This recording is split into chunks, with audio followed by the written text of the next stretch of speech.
These shoes are actually selling out, which is honestly kind of crazy to me, but I do like them, so there's that.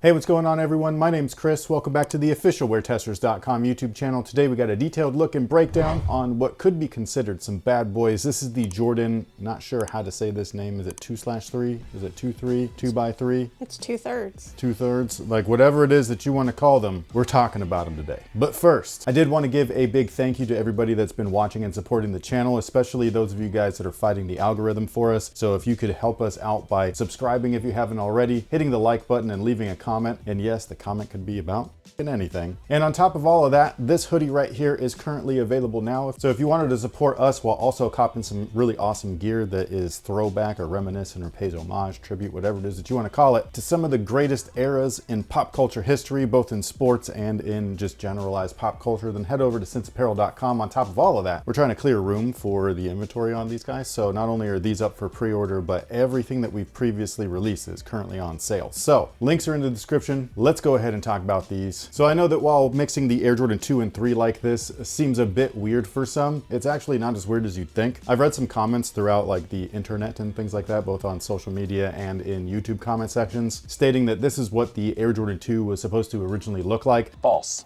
What you see on the screen right here is a high and a low of the original Air Jordan 2 samples, and can we all just agree that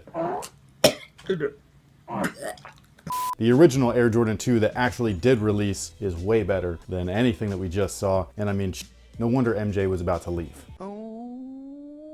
However, these two shoes have been mashed up way back in 1988. It's just on a pair of shoes that you probably wouldn't have paid much attention to because, well, they were kid-sized. Some catalogs show the Air Jordan 3 in grade school or children's sizes with an Air Jordan 2 bottom with the Air Jordan 3 upper. A little bit different than what you see here. Now, I can't confirm whether or not these actually released. All I know is that they're part of the catalog, so they were an actual sample. Also, something that's fun to look at on the same exact image is if you zoom into the tongue patch. Well, there's a tongue patch, which is a precursor to what we would see the following year on the Air Jordan 4 with the flight patch and the Jumpman logo. Now, if you go from 1988 and fast forward all the way to 2008, there was actually a mashup. I don't know what to call these. I guess you can call them a fusion. This shoe that I'm talking about is called the Jordan 2.5, famously worn by Ray Allen. This was an actual performance basketball shoe. This was not some like lifestyle hybrid like these are. But basically those 0.5 series or whatever, because there was two different kinds of 0.5s, I think. Okay, there was the 0.0 series, like the Air Jordan 8.0, and that was an updated Air Jordan 8, but the 0.5 was a blend between the previous model and the current model that they're obviously in between. So the Jordan 2.5 was a good mix or a unique mix of features from the Air Jordan 2 and 3 and reimagined, if you will, for the modern game at that time at least. There were multiple different variations of those 0.5 series. The Jordan 9.5 is probably one of the best in my opinion, but one of the best performing is actually a Jordan 12.5, which is a shoe that I just love. There was also this random shoe that I'm not going to consider as part of these like weird mashups, even though you might be able to, but it was called the Air Jordan 2 Max. It featured a LeBron 8-ish full-length Air unit. It also used a very similar midsole to the LeBron 8, but they did actually redesign the outsole and everything, so that's unique to the model and things like that. It wasn't like a direct copy and paste, like maybe something like this. Now, with all the mashup history out of the way, let's go ahead and talk about these. The outsole, well, it's familiar, isn't it? The Air Jordan 3 outsole. I'm surprised that this is here. Normally they put the Jordan on there, so a little confusing, especially when we look at Jordan retros like the Air Jordan 3. So what was the last one we talked about? The green glows. If we looked at the bottom of those, it says Jordan, not Nike. Oh, also, I know that this isn't part of the shoe and everything, but the box is also a mashup. You've got the Air Jordan 2 on top and the Air Jordan 3 on the bottom, much like the product that comes inside. Like, this is a slick release. This is a good way to reinterpret your brand and its products in a new way that actually looks good. Kind of like those 312s. I thought that was a solid model as well, kind of a hybrid or copy and paste as well. And maybe if you wanted to throw in other hybrids like the Dub Zeros and, you know, the Spizikes, which actually got a low top finally. Coming soon.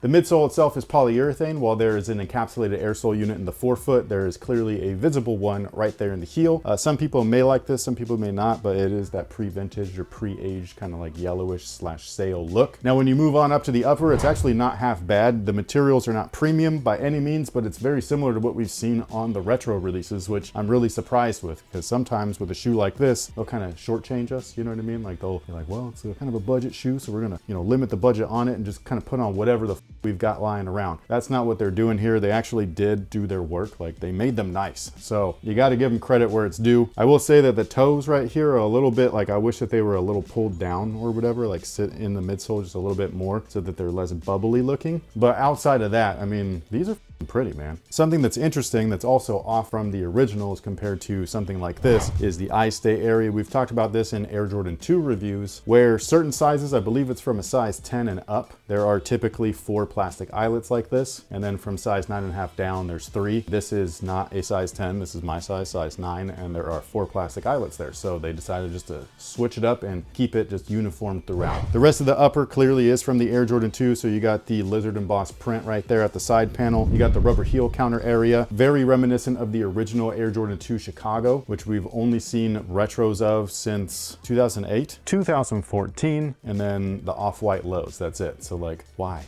and why not a real retro? I want answers. The tongue is the one area that's, you know, pretty crappy as far as material goes, just like the Jordan 2 retro. So again, they're keeping it right in theme, but it's like that vinyl tongue and everything like that. I do love that they put the Wings logo on there. It doesn't feel the same though. It's not rubbery. It's just painted vinyl. It's kind of cheap. The insole is this cheap piece of shit. So if you wanted to pull that out and swap it out for anything else, feel free. As far as sizing is concerned, they do fit true to size. Whatever you typically wear, that's exactly what I would order. The comfort and things like that, identical to Air Jordan 3s. That's the one part where it's like the Jordan 2 retros right now specifically are super comfortable. The Jordan 3s, they're okay. They're really neutral. They're pretty firm and stuff like that. And this is no different. I do wish that they had like a better insole at the minimum, but at the same time, they did switch things up quite a bit. So I mean, who knows? Now, with all that being said, what is today's question of the day? By the way, before you ask the question of the day, I wanted to propose something to you guys. Did you want to pitch in to the questions of the day? If you did, leave your questions of the day down below in the comment section. We'll read through them and then we'll pick them randomly and then we'll feature them in a future video. That'll not only like give you guys a shout out, but it can be fun and engaging and all that kind of stuff. And it could like switch things up. Maybe you've got a different scenario than Mrs. Wing would pick. Maybe you've got a different topic that you'd want to talk about. Maybe the question of the day is specific to one of us, and then we could relay that to you guys as the audience, so you guys can like keep the conversation alive. We'll leave it open-ended for you guys. So if you wanted to do that, feel free to leave your questions of the day or potential questions of the day down below in the comment section. So what do you have for us? Would you rather be able to use toilet paper only as a paper towel or a paper towel only for your toilet paper?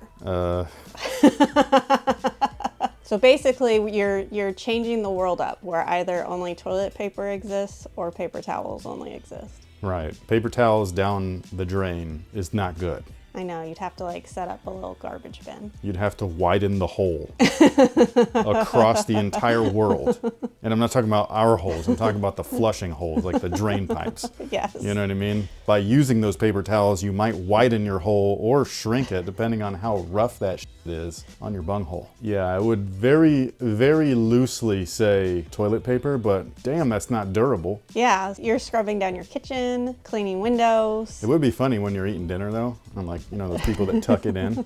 Yeah. And if you just have a strip of toilet paper, that would be fucking awesome. So yeah, it'd be like, oops, sorry. Oh, or if you just have a necklace that holds the roll for you, so you could just pull and wipe. Look at you. Yeah, I mean, I'm just gonna patent that right now. It's happening, guys. So you pick the toilet paper. Lightly, okay? I just know that the paper towel on my sensitive skin is not the business. What would you choose though? I would pick the paper towels. For real? As somebody who obviously is a lady and has gone to many restrooms, and sometimes you go to use like the bathroom and all of a sudden you're like, oh, there's nothing here, and you're having to like use toilet seat covers and stuff instead. Like, you learn to adapt. So I feel ladies like are savages. I feel like I could adapt to paper towels, and I could have a little bin, because in some places you're not even supposed to put anything down the toilet. Yeah. Because we use paper towels all the time in this house, so I can't imagine getting rid of them. Me neither, but my bunghole is puckering thinking about it being scraped by paper towels. You know what I mean? We'll get you those nice blue ones, the like shop towels. The shop towels? That's expensive. Like, you'd want to wash and reuse those. Some people do that too. I know, that's gross. So, Feel free to let us know your thoughts on today's question of the day. Please leave your question of the day options down below. Let us know what you think about the Jordan 2/3, 2x3, 2/3. 2/3. 2/3, whatever it is that you want to call these, feel free. How do you like them, and how do you think that they fit in line with what the brand has previously done regarding these two models specifically already? But we'll catch you guys on the next one. So until then, have a good one.